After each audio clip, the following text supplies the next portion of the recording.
Hello students, JP classes में स्वागत है। आज हम लोग दो चौड़े वाले रैखिक समीकरण का ऑब्जेक्टिव पढ़ने वाले हैं। तो आइए वीडियो की शुरुआत करते हैं। ठीक है बाबू, चलिए देखिए।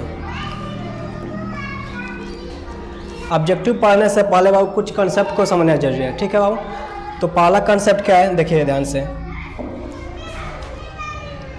यदि A1 बट्टा A2 बराबर न हो B1 बट्टा B2 के, ठीक है बाबू। A1 बट्टा A2 बराबर न हो B1 बट्टा B2 के, तो जो समीकरण का आलेख होगा वो होगा बाबू प्रतिच्छेदी रेखा। क्या होगा बाबू? प्रतिच्छेदी रेखा। ठीक है, और प्रतिच्छेदी रेखा एक दूसरे को एक बिंदु पर काटते हैं, अतः हलों की संख्या कितना होगा? एक होगा। ठीक है बाबू, चलिए अगला हमारा कंसेप्ट है। यदि A1 बट्टा A2 और B1 बट्टा B2 बराबर हो पर C1 बट्टा C2 बराबर ना हो। A1 बट्टा A2 B1 बट्टा B2 बराबर हो पर C1 बट्टा C2 बराबर ना हो, तो जो समीकरण का आलेख होगा समांतर रेखा होगा। क्या होगा बाबू? समांतर रेखा। और समांतर रेखा एक दूसरे को काटते ही नहीं है, इसलिए इसका कोई हल नहीं होगा। हलों की संख्या में कोई हल नहीं होगा। ठीक है बाबू, चलिए इसके आगे है। यदि A1 बट्टा A2 बराबर हो B1 बट्टा B2 के और B1 बट्टा B2 बराबर हो C1 बट्टा C2 के, अर्थात A1 बट्टा A2 B1 बट्टा B2 और C1 बट्टा C2 सब के सब आपस में बराबर हो, तो रेखा का जो आलेख होगा वो हो जाएगा बाबू समपाती रेखा। क्या होगा बाबू? समपाती रेखा। बात करें हलों की संख्या का, तो समपाती रेखा एक दूसरे को अनेक बिंदुओं पर काटती है, इसलिए इसके अनेक हल होंगे। कितने हल होंगे बाबू? अनेक हल। ठीक है, अब हम चेक करेंगे बाबू कौन सा समीकरण निकाय विरोधी होगा, कौन अविरोधी होगा और कौन आश्रित होगा। तो याद ये रखना है बाबू कि आलेख जो प्रतिच्छेदी रेखा होता है, जिनका एक हल होता है, उन्हें हम लोग कहते हैं अविरोधी। क्या कहते हैं बाबू? अविरोधी। और जिन समीकरण रेखा का आलेख समांतर रेखा होता है, उन्हें हम लोग कहते हैं विरोधी। क्या कहेंगे बाबू? विरोधी। और तीसरा, जिन समीकरण रेखा के आलेख समपाती रेखा हो। क्या बाबू? समपाती रेखा अर्थात अनेक हल हो, उसको हम लोग कहते हैं आश्रित। क्या कहते हैं? आश्रित।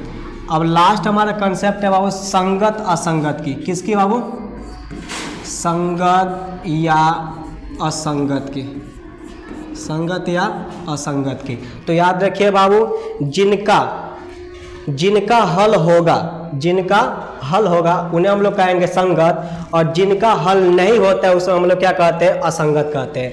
तो प्रतिच्छेदी रेखा का एक हल होता है, इसलिए इसे हमें कहना पड़ेगा संगत हल है। ठीक है बाबू। और दूसरा, समांतर रेखा का कोई हल नहीं होता है। समांतर रेखा कोई हल नहीं हो, इसलिए इसे हम लोग कहेंगे असंगत। क्या कहेंगे बाबू? असंगत। और तीसरा हमारा है समपाती रेखा। समपाती रेखा का भी हल होता है, इसलिए इसे हम लोग कहेंगे संगत। तो याद क्या रखना है बाबू कि यदि A1 बट्टा A2 बराबर न हो, तो आलेख होगा प्रतिच्छेदी रेखा जिसके एक हल होंगे, और इसे हम लोग क्या कहते हैं? अविरोधी कहते हैं। ठीक है बाबू।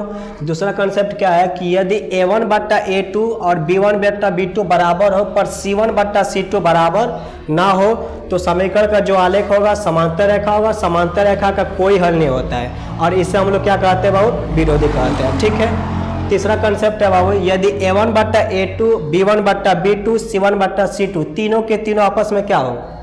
बराबर हो, तो रेखा यानी आलेख जो होगा समपाती रेखा होगा। समपाती रेखा का अनेक हल होगा, अनंत हल होगा, अनगिनत हल होगा, और इसे हम लोग क्या कहते हैं? आश्रित। और याद क्या रखना है संगत असंगत में बाबू? जिनका हल होगा यानी जिस आलेख का, जिस समीकरण का हल होगा उसे हम लोग कहेंगे संगत, और जिनका हल नहीं होता उसे हम लोग क्या कहेंगे? उसे असंगत कहेंगे। ठीक है बाबू, इतनी बातें क्लियर होगी। चलिए आगे देखिए बाबू, आज का पहला ऑब्जेक्टिव है बाबू कि एक रैखिक समीकरण का घात होता है। रैखिक समीकरण का घात होता है। याद रखना है बाबू, रैखिक समीकरण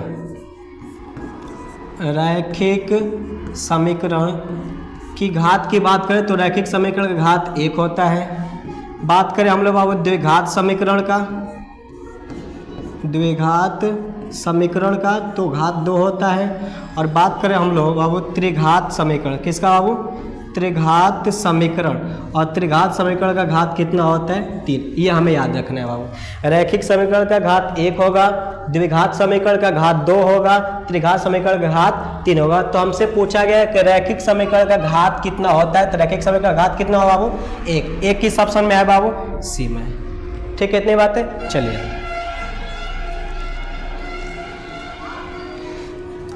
अगला सवाल है बाबू, दो रैखिक समीकरण के आलेख प्रतिच्छेदी रेखाएं है तो रैखिक समीकरण युग्म का कितना हल होगा, यानी हलों की संख्या पूछा जाती है। याद रखना बाबू, प्रतिच्छेदी रेखा, प्रतिच्छेदी रेखा एक दूसरे को कितने बिंदु पर काटते हैं बाबू? प्रतिच्छेदी रेखा एक दूसरे को एक बिंदु पर काटती है, अतः हलों की संख्या कितना होगा? 1 हल होगा। हमसे ये पूछा गया है कि यदि 2 आलेख प्रतिच्छेदी रेखा है तो प्रतिच्छेदी रेखा एक दूसरे को एक बिंदु पर काटेगा, तो हलों की संख्या क्या होगा? 1 होगा। अब 1 हल किस ऑप्शन में बाबू? सी में। किस में है बाबू? सी में। ठीक है, चलिए देखिए बाबू अगला क्या है बाबू, 2 रैखिक समीकरण के आलेख समांतर रेखाएं हैं तब रैखिक समीकरण युग्म का कितना हल होगा? याद रखना है कि जब 2 समीकरण के आलेख समांतर रेखा होते हैं तो समांतर रेखा एक दूसरे को काटेंगे ही नहीं, तो जब काटेंगे नहीं एक दूसरे को तो इनका कोई हल नहीं होगा। कितना हल नहीं होगा? कोई हल नहीं होगा बाबू। हलों की संख्या जब भी पूछे तो कोई हल नहीं होगा। जब 2 रैखिक समीकरण के आलेख समांतर रेखा होते हैं तो उनका एक भी हल नहीं होता है, अर्थात कोई हल नहीं होगा। कोई हल नहीं किस ऑप्शन में है बाबू? ए में। ठीक है, चलिए अगला देखिए बाबू, यदि दो रैखिक समीकरण के आलेख समपाती रेखा हो, क्या हो बाबू? समपाती रेखा हो, तब रैखिक समीकरण युग्म का कितना हल होगा? याद रखना है बाबू, समपाती रेखा। समपाती रेखा का मतलब जब 2 रेखा एक दूसरे के ठीक ऊपर होते हैं तुम लोग, तब हम उन्हें समपाती रेखा कहते हैं। जब 2 रेखा एक दूसरे के ठीक ऊपर हो तो उन्हें हम लोग समपाती रेखा कहते हैं। और समपाती रेखा एक दूसरे को अनंत बिंदुओं पर काटते हैं। कितने बिंदु बाबू? अनंत बिंदुओं पर या अनेक बिंदुओं पर। तो जितने बिंदुओं पर 2 रेखा काटेंगे उतने ही हलों की संख्या होगी। तो इसलिए ऑप्शन नंबर डी हमारा क्या होगा? सही आंसर होगा, अनेक हल होगा। ठीक है बाबू, चलिए 5 नंबर सवाल है बाबू, यदि 2 रेखाएं एक बिंदु पर प्रतिच्छेद करती है तो वह बिंदु दोनों समीकरण का एक हल होगा, अनेक हल होगा, कोई हल नहीं होगा या इनमें से कोई नहीं। तो याद रखिए बाबू, जब दो रेखाएं एक दूसरे को एक बिंदु पर काटे, कितने बिंदु पर काटे बाबू? एक बिंदु पर, तो उन समीकरण रेखा का आलेख का एक हल होता है। कितना हल होता है बाबू? एक हल होता है। इसलिए एक हल को हम लोग कहते हैं अद्वितीय हल। क्या कहते हैं बाबू? अद्वितीय हल। अब अद्वितीय हल किस ऑप्शन में है? किस ऑप्शन में है बाबू? बी में। ठीक है, चलिए कोई दिक्कत इसमें? ठीक, आगे देखिए 6 नंबर सवाल है बाबू, समीकरण x + 2y = 9 में यदि x का मान 5 हो तो y का मान बताना है। ठीक है बाबू, समीकरण हमारे पास दिया गया है x + 2y = 9 और इसमें x का मान दिया गया बाबू कितना?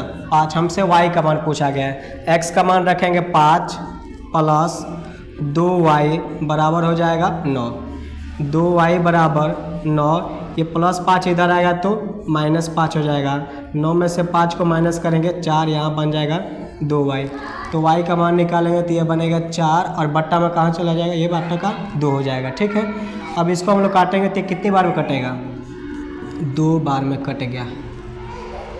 ठीक है बाबू, y का मान कितना है? 2। 2 किस ऑप्शन में है? बी में। ठीक है, चलिए सवाल नंबर 7 बाबू, यदि रैखिक समीकरण के आलेख एक बिंदु पर काटे तो समीकरण का निम्नांकित में से किस प्रकार का होगा। तो याद रखिए बाबू, जब दो बिंदु के आलेख, जो समीकरण के आलेख एक बिंदु पर काटते हैं तो वैसे आलेख को हम लोग कहते हैं प्रतिच्छेदी रेखा। क्या कहेंगे बाबू?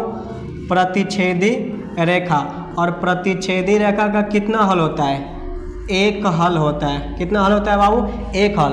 और जिनका एक हल होता है उस समीकरण निकाय को हम लोग अविरोधी कहते हैं। क्या कहते हैं बाबू? अविरोधी। अब बताइए कौन सा ऑप्शन सही है? C number. ठीक है बाबू, सी। कोई दिक्कत यहाँ तक नहीं। चलिए आगे सवाल नंबर 8 देखिए बाबू। x माइनस 2y बराबर 0, 3x प्लस 4y बराबर 10 का हल है। हमें हलों की संख्या बताना है। नहीं, हल नहीं, कौन सा हल है? x का मान 2, y का मान 1, या फिर x का मान 1, y का मान 1, या फिर x का मान 2, y का मान 2, और या फिर चौथा ऑप्शन है x बराबर 3 और y बराबर 1। तो ऑप्शन से चेक करें, वो किसी भी एक समीकरण को लिख लेना आपको, या फिर पहला समीकरण लिख ले या फिर दूसरा, x माइनस 2y बराबर 0। ठीक है, अब चेक करेंगे पहले ऑप्शन को हम लोग। पहला ऑप्शन में x का मान कितना है बाबू? पहला ऑप्शन में देखिए, रुक जाइए,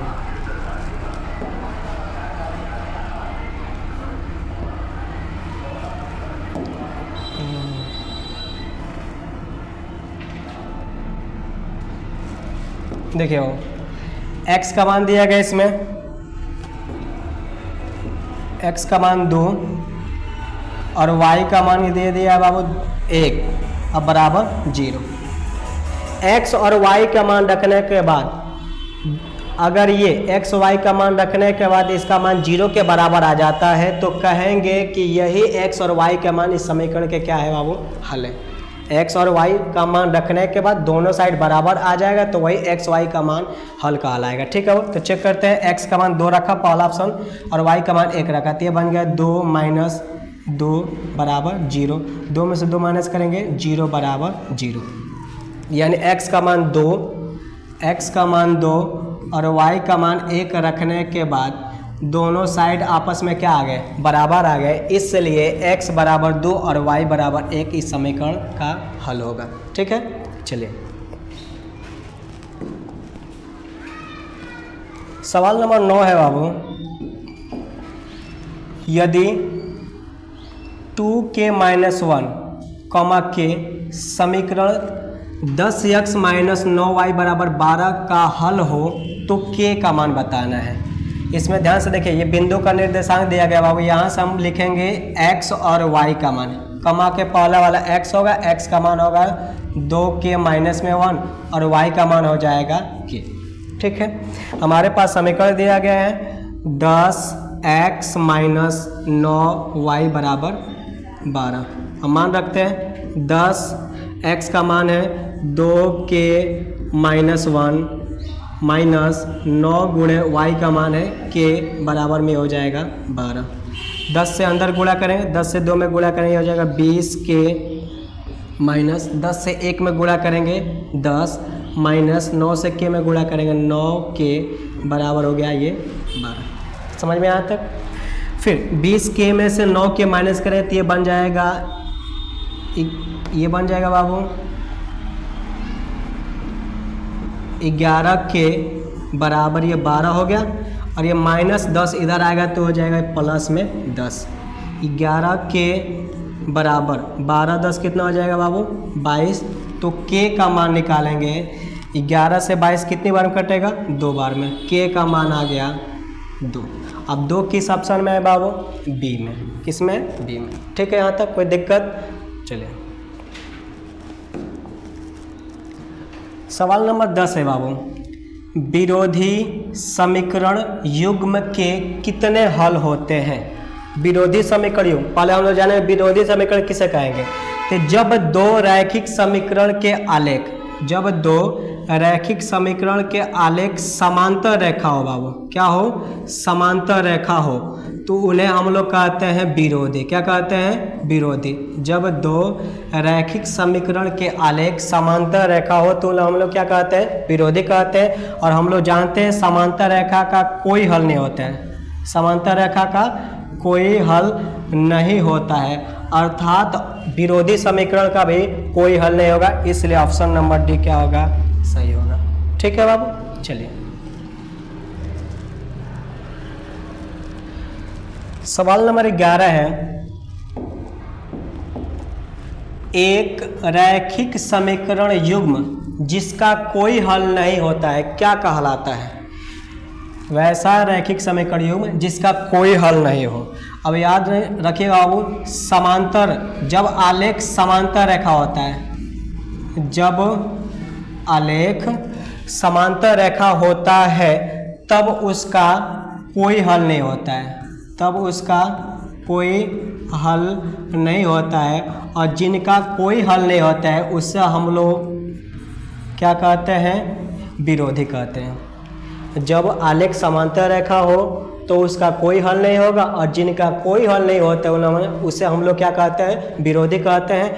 अतः ऑप्शन नंबर ए क्या होगा? करेक्ट आंसर हो जाएगा। ठीक है यहाँ तक। चलिए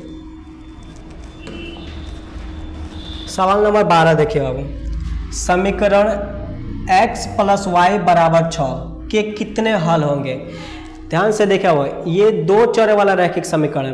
कितने चर वाला बाबू? दो चर वाला रैखिक समीकरण। और दो चर वाले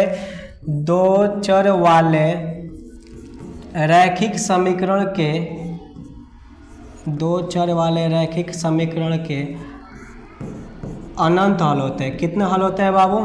अनंत हल, या फिर कह सकते हैं अनेक हल होते हैं।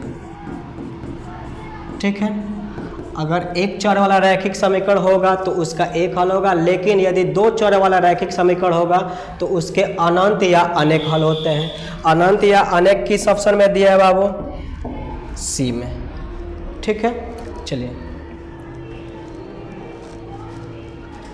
सवाल नंबर 13 है, 2x - 3y = 2 के आलेख पर 4, के एक बिंदु हो तो के का मान निकालना है। हमारे पास जो बिंदु है बाबू दिया गया है 4, के। यहाँ से हम लोग पता करेंगे x और y का मान। तो x का मान हो जाएगा 4 और y का मान हो जाएगा k। हमारे पास जो समीकरण है बाबू वो है 2x - 3y = 2। अब x का मान 4, y का मान k इस समीकरण में रखेंगे।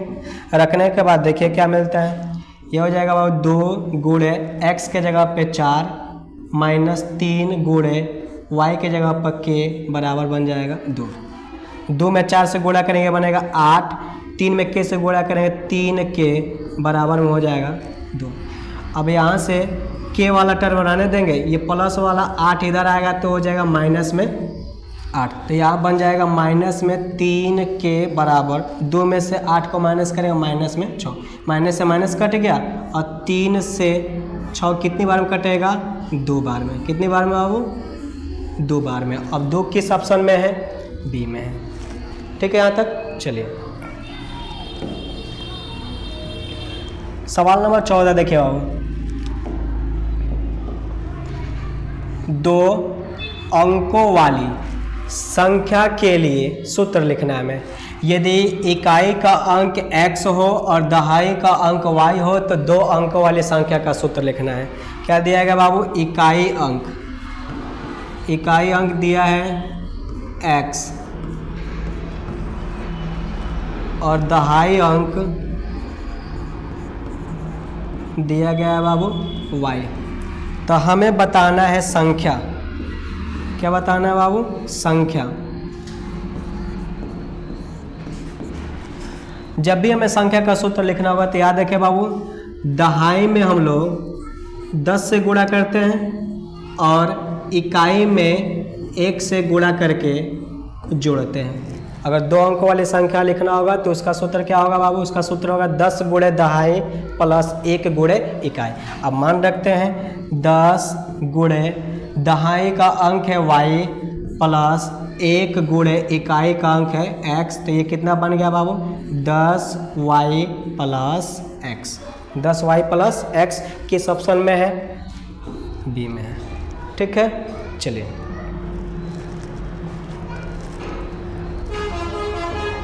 चलिए बाबू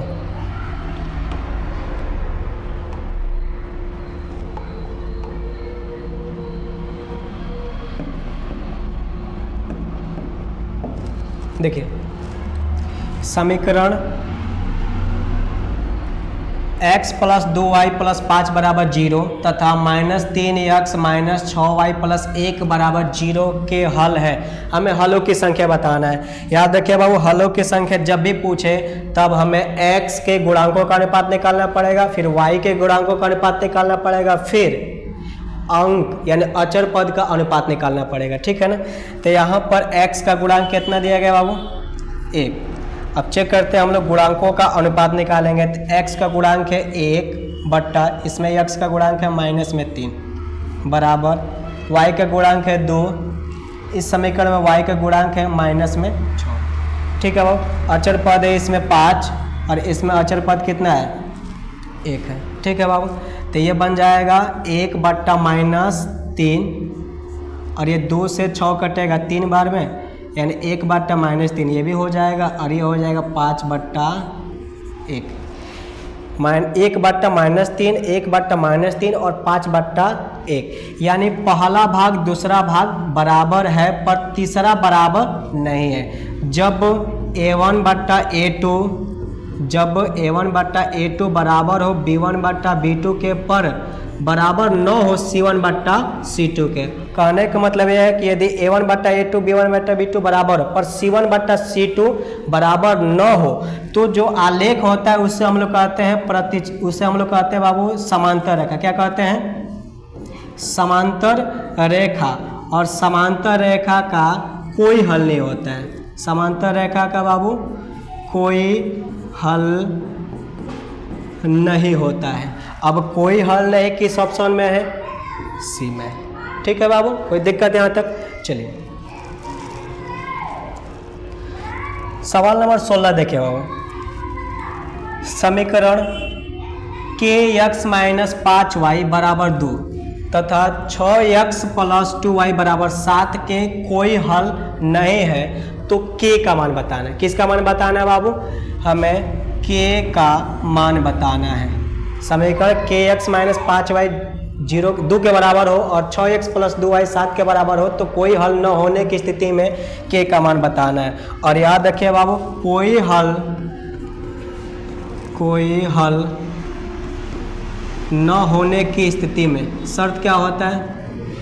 न होने की स्थिति में शर्त बताइए क्या होगा बाबू? शर्त होगा a1 बट्टा a2 बराबर होता है b1 बट्टा b2 के पर बराबर नहीं होता है c1 बट्टा c2 के। यानी कोई हल न होने की स्थिति में a1 बट्टा a2 b1 बट्टा b2 बराबर होता है पर c1 बट्टा c2 बराबर नहीं होता है। a1 का मान क्या होगा? तो समीकरण 1 में x का जो गुणांक होता है उसे हम लोग a1 कहते हैं और समीकरण 2 में x के गुणांक को a2 कहते हैं। तो a1 का मान हो जाएगा k बट्टा a2 का मान हो जाएगा 6 बराबर यहाँ पे y का गुणांक -5 है तो ये b1 बनेगा -5 बट्टा b2 का मान कितना हो गया? 2 और c1 का मान हो जाएगा 2 बट्टा c2 का मान हो जाएगा 7। हमें k का मान निकालना है। क्रॉस गुणा करें बाबू तो k से 2 में गुणा करेंगे बन जाएगा 2k बराबर 6 से 5 में गुणा करेंगे 30 और माइनस है तो माइनस। अब याद रखना हमें कि 2 से 30 कितनी बार में कटेगा? 15 बार में। कितनी बार में बाबू? 15 बार में। और ये पहले से क्या है? माइनस है। यानी कोई हल न होने की स्थिति में k का मान कितना आया? -15। अब -15 किस ऑप्शन में है बाबू? डी में है। ठीक है, चलिए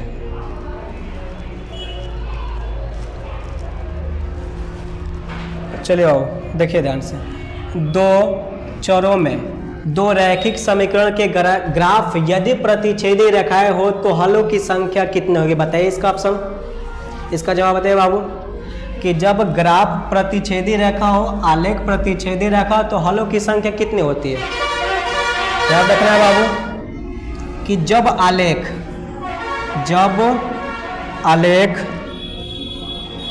प्रतिच्छेदी रेखा हो, क्या हो बाबू? प्रतिच्छेदी रेखा, तो हलों की संख्या 1 होता है। जब आलेख समांतर रेखा हो, जब आलेख समांतर रेखा हो तो कोई हल नहीं होता है, कोई हल नहीं होता है। लेकिन जब आलेख संपाती रेखा हो, क्या हो बाबू? संपाती रेखा, तो उसके अनेक हल होते हैं। कितने हल? अनेक हल होते हैं। तो हमसे पूछा गया है कि यदि रैखिक समीकरण के ग्राफ प्रतिच्छेदी रेखा हो, ग्राफ या आलेख प्रतिच्छेदी रेखा हो, तो उसमें हलों की संख्या क्या होगा? तो उसमें हलों की संख्या 1 होगा बाबू, और 1 किस ऑप्शन में दिया गया है? ए में दिया गया। ठीक है, चलिए सवाल नंबर 18 देखिए बाबू। यदि दो चरों में दो रैखिक समीकरण के अनंत हल हो, तो अनंत हल किस आलेख का होता है बाबू? तो याद रखना है कि अनंत हल संपाती रेखा का होता है। किसका होता है? संपाती रेखा का। ठीक, इसके पहले वाला सवाल आपको समझाए थे बाबू। समांतर रेखा का कितना हल होता है? कोई हल नहीं, कोई हल नहीं। और बात करें प्रतिच्छेदी रेखा का, तो प्रतिच्छेदी रेखा का 1 हल होता है। लेकिन बात करें संपाती रेखा, तो संपाती रेखा का बाबू अनेक हल या अनंत हल होता है। ठीक है बाबू, चलिए सवाल नंबर 19 देखिए बाबू। के किस मान के लिए समीकरण निकाय x + 2y = 3 तथा 5x + ky = 15 के अनंत हल है? अनंत हल होने की स्थिति में बाबू, अनंत हल होने की स्थिति में, अनंत हल होने की स्थिति में शर्त बताइए क्या होता है? तो अनंत हल होने की स्थिति में शर्त होता है बाबू a1/a2 = b1/b2 = c1/c2, यानी a1/a2, b1/b2 और c1/c2 सब के सब आपस में क्या होते हैं? बराबर होते हैं। अब गुणांक लिख लेते हैं बाबू। गुणांक यानी x का जो गुणांक होगा उसको हम लोग a1 या a2 कहेंगे, y के गुणांक को b1 या b2 कहेंगे, और जो अचर पद होगा उसको हम लोग क्या कहेंगे? c1/c2 कहेंगे। अब देखते हैं बाबू, इसमें x का गुणांक कुछ नहीं दिएगा, हम लोग क्या मानेंगे? 1 मानेंगे। तो x का गुणांक है 1 और दूसरे समीकरण में x का गुणांक है 5 बराबर। पहले समीकरण में y का गुणांक है 2, यानी b1 का मान 2, और इसमें y का गुणांक है k, अर्थात b2 का मान हो जाएगा k बराबर c1 का मान हो जाएगा उसमें 3 और c2 का मान हो जाएगा 15। हमें k का मान बताना है, तो क्रॉस गुणा कर लेंगे बाबू। k से 1 में गुणा करेंगे k, और 5 से 2 में गुणा करेंगे 10, यानी k का मान मिल गया 10। अनंत हल की स्थिति में k का मान कितना आ गया? 10 आ गया। अब 10 किस ऑप्शन में बाबू? बी में। ठीक है, चलिए सवाल नंबर 20 देखिए बाबू।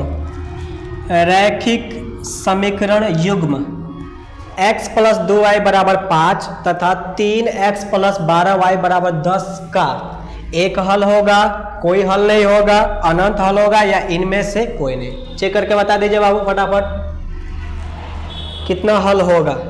चलिए, हलों की संख्या जब भी हमें बताना होगा तो याद रखना, हमें x के गुणांकों का अनुपात निकालना पड़ेगा, y के गुणांकों का अनुपात निकालना पड़ेगा, फिर अचर पद का अनुपात निकालना पड़ेगा। यहाँ x का गुणांक कितना है? 1, तो लिखेंगे 1/, इसमें x का गुणांक 3, x के गुणांक का अनुपात हो गया। y के लिए देखते हैं बाबू, y का गुणांक है 2, इसमें y का गुणांक है 12 बराबर अचर पद है 5, और इसमें अचर पद कितना है बाबू? 10। अब ये बन जाएगा 1/3। अब इसको हम लोग काटेंगे तो ये हो जाएगा 1/6, और इसको हम लोग काटेंगे तो ये बनेगा 1/2, यानी 1/3 और 1/6 आपस में बराबर नहीं है। याद रखना है बाबू कि जब a1/a2 और b1/b2 बराबर 9 हो, a1/a2 b1/b2 बराबर 9 हो, तो जो आलेख होता है वो होता है बाबू प्रतिच्छेदी रेखा। क्या होता है आलेख? प्रतिच्छेदी रेखा। और प्रतिच्छेदी रेखा का कितना हल होता है? एक हल होता है। क्या होता है बाबू? एक हल। अर्थात ऑप्शन नंबर ए हमारा क्या होगा? करेक्ट आंसर हो जाएगा। ठीक है बाबू, चेक हो जाएगा ऐसे। चलिए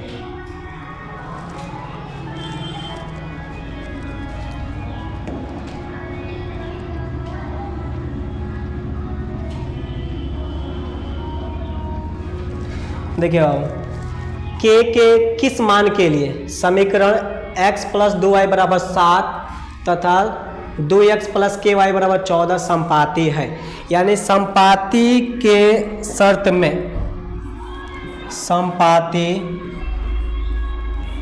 की स्थिति में, संपाती का मतलब अनेक हल, अनेक हल होने की स्थिति में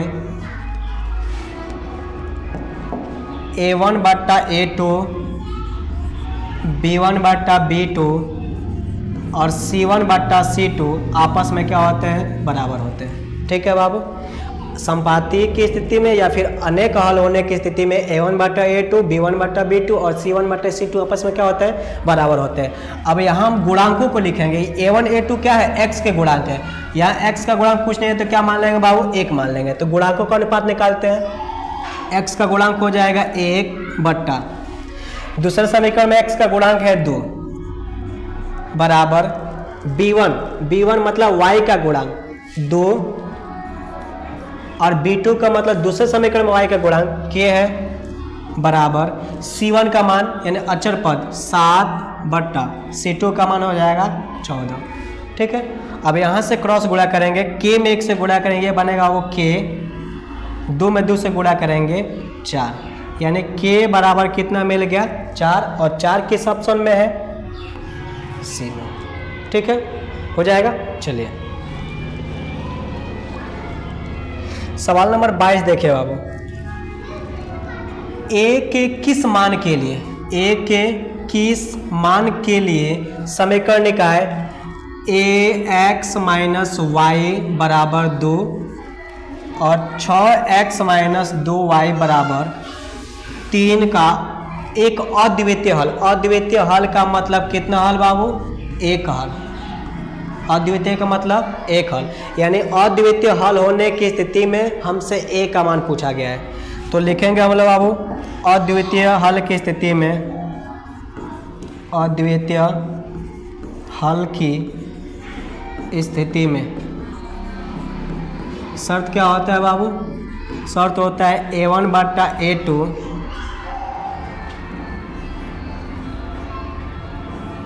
a1/a2 बराबर नहीं होता है b1/b2 अद्वितीय की स्थिति में। ठीक है, अब a1 क्या होगा? a1 a2 x का गुणांक होगा। x का गुणांक a है और इसमें x का गुणांक 6 है, बराबर नहीं होगा b1/b2 के। इसमें y का गुणांक 1, यानी b1 का मान हो जाएगा 1 और इसमें y का गुणांक -2 है, तो b2 का मान हो जाएगा -2। ठीक है बाबू, यहाँ तक। अब क्रॉस गुणा करेंगे तो -2 में a से गुणा करेंगे तो ये बनेगा -2a और नॉट इक्वल टू 6 में 1 से गुणा करेंगे तो हो जाएगा 6। ठीक है बाबू, a का मान निकालेंगे हम लोग तो ये -2 गुणा में इधर आ जाएगा तो भाग में हो जाएगा। अब 2 से 6 कितनी बार में कटेगा? 3 बार में, यानी 1 नॉट इक्वल्स टू आ गया -3। हमसे ये पूछा गया है कि अद्वितीय हल होने की स्थिति में a का मान क्या होगा? अद्वितीय हल की स्थिति में a का मान -3 के बराबर नहीं होना चाहिए। ठीक है ना बाबू, यानी a आया नॉट इक्वल टू -3। ये किसके कौन से ऑप्शन में है बाबू? तो बी में है। ठीक है, चलिए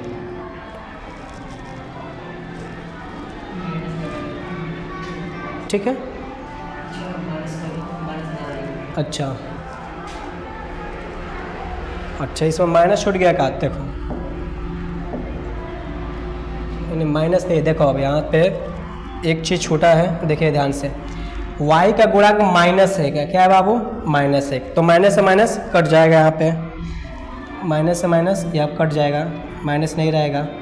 अब 2 से 6 कितनी बार में कटेगा? 3 बार में, यानी a नॉट इक्वल्स टू -3 आएगा, ऑप्शन और भी आ जाएगा। ठीक है, चलिए ठीक है,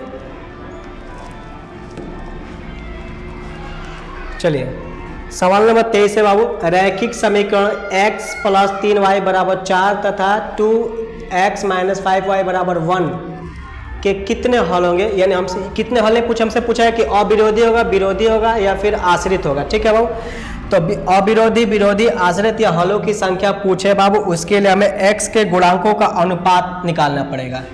x के गुणांकों का अनुपात, इसमें x का गुणांक है 1 बट्टा, इसमें x का गुणांक है 2, y का गुणांक है बाबू 3, इसमें y का गुणांक है -5 और इसमें अचर पद है 4 और इसमें अचर पद कितना है बाबू? 1। जब पहला भाग दूसरा भाग अर्थात a1 बट्टा a2 और b1 बट्टा b2 आपस में बराबर न हो तो रेखा का जो आलेख होता है वो होता है बाबू प्रतिच्छेदी रेखा। क्या होता है बाबू? प्रतिच्छेदी रेखा। और प्रतिच्छेदी रेखा का एक हल होता है, कितना हल होता है बाबू? एक हल। और जिनका एक हल होता है उसे हम लोग कहते हैं अविरोधी। क्या कहते हैं बाबू? अविरोधी।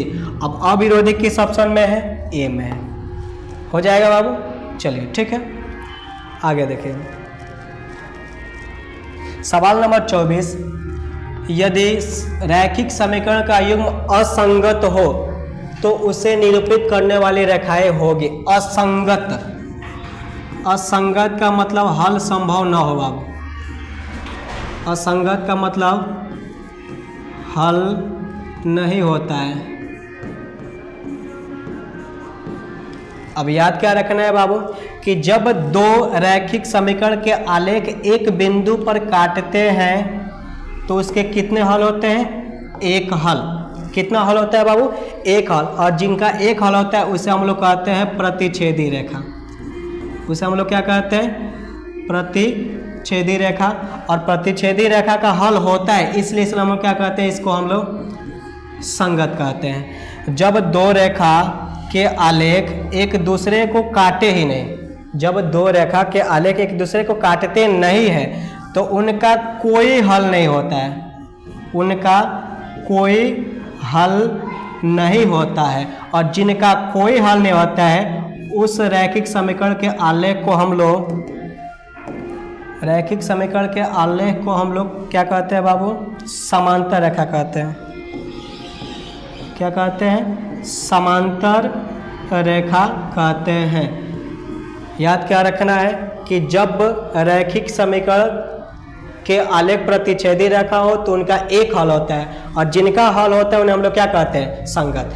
और जब दो रैखिक समीकरण के आलेख समांतर रेखा होते हैं तो उनका कोई हल नहीं होता है और जिनका कोई हल नहीं होता है उसे हम लोग क्या कहते हैं? असंगत। अब ऑप्शन आपको पता चल गया होगा बाबू कि असंगत की स्थिति में कौन सा ऑप्शन सही होगा? तो ऑप्शन ए सही होगा, समांतर रेखा। ठीक है बाबू, याद रहेगा। चलिए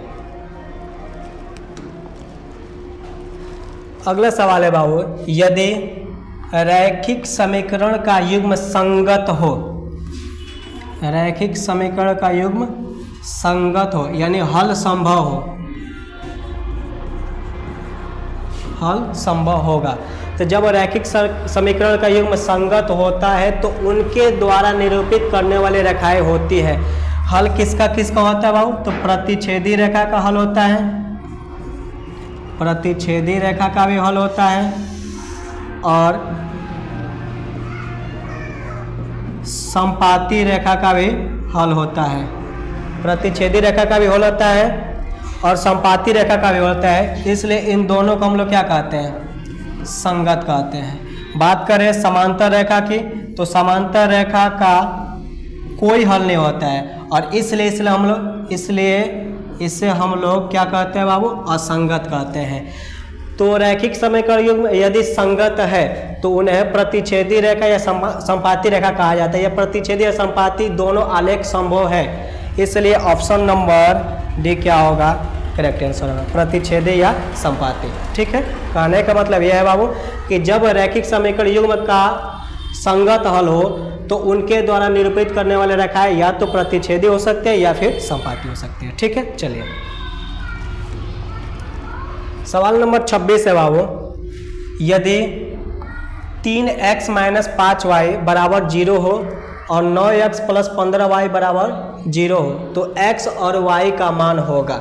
ठीक है बाबू, चेक करते हैं पहले ऑप्शन को। पहला ऑप्शन लेकर चेक करते हैं हम लोग, x बराबर 1 और y बराबर 1 पर किसी भी एक समीकरण को रख लेना है। पहला रखा हमने 3x माइनस 5y बराबर 0। ठीक है, 3 गुणे x का मान 1 माइनस 5 गुणे y का मान 1 बराबर 0। 3 में 1 से गुणा करेंगे 3, 5 में 1 से गुणा करेंगे 5 बराबर 0। 3 में से 5 को माइनस करेंगे -2। अब ये 0 के बराबर नहीं आया, इसलिए ये मान समीकरण का हल नहीं होगा। दूसरा ऑप्शन चेक कर लेते हैं बाबू। दूसरा ऑप्शन x बराबर 0 है, y बराबर 0 है। ठीक है, समीकरण लिखा हमने 3x माइनस 5y बराबर 0। 3 x के जगह पे 0 माइनस 5 y के जगह पे 0 बराबर हो जाएगा 0। 3 में 0 से गुणा करेंगे 0, 5 में 0 से गुणा करेंगे 0 बराबर 0। 0 माइनस 0 0 बराबर 0। यानी जब हमने x का मान 0 y का मान 0 रखा तो इस समीकरण का मान किसके बराबर आ गया? 0 के बराबर आ गया। अतः x बराबर 0 और y बराबर 0 इस समीकरण का हल होगा, यानी x का मान हो जाएगा 0, y का मान हो जाएगा 0। ठीक है, चलिए सवाल नंबर 27 देखिए बाबू। समीकरण युग्म 2x प्लस 3y बराबर 5 तथा 4x प्लस 6y बराबर 15 का हल है। हमसे पूछा है हलों की संख्या। तो हलों की संख्या जब भी पूछे या विरोधी और विरोधी आश्रित पूछे उसके लिए हमें x y के गुणांकों का अनुपात निकालना होगा। तो इसमें x का गुणांक है बाबू 2, इसमें x का गुणांक 4 बराबर y का गुणांक हो जाएगा 3, y का गुणांक 6 बराबर 5/15। ठीक है, ये बनेगा बाबू 1/2। 3 से 6 कटेगा 2 बार में, यानी 1/2 और 5 से 15 कटेगा 3 बार में 1/3। 1/2 1/2 बराबर पर 1/3 बराबर नहीं होगा इसके, अर्थात A1/A2 और B1/B2 आपस में बराबर है, पर C1/C2 आपस में बराबर नहीं होगा। तो इस कंडीशन में जो आलेख होगा वो हो जाएगा बाबू समांतर रेखा। क्या होगा बाबू? समांतर रेखा। और समांतर रेखा का कोई हल नहीं होता है। समांतर रेखा का कोई हल नहीं होता है। अब कोई हल नहीं किस ऑप्शन में है बाबू? तो सी में। ठीक है, चलिए सवाल नंबर 28 देखिए बाबू। समीकरण निकाय 2x प्लस ay बराबर 1 और 3x माइनस 5y बराबर 7 में अचर a के किस मान के लिए एक अद्वितीय हल संभव है?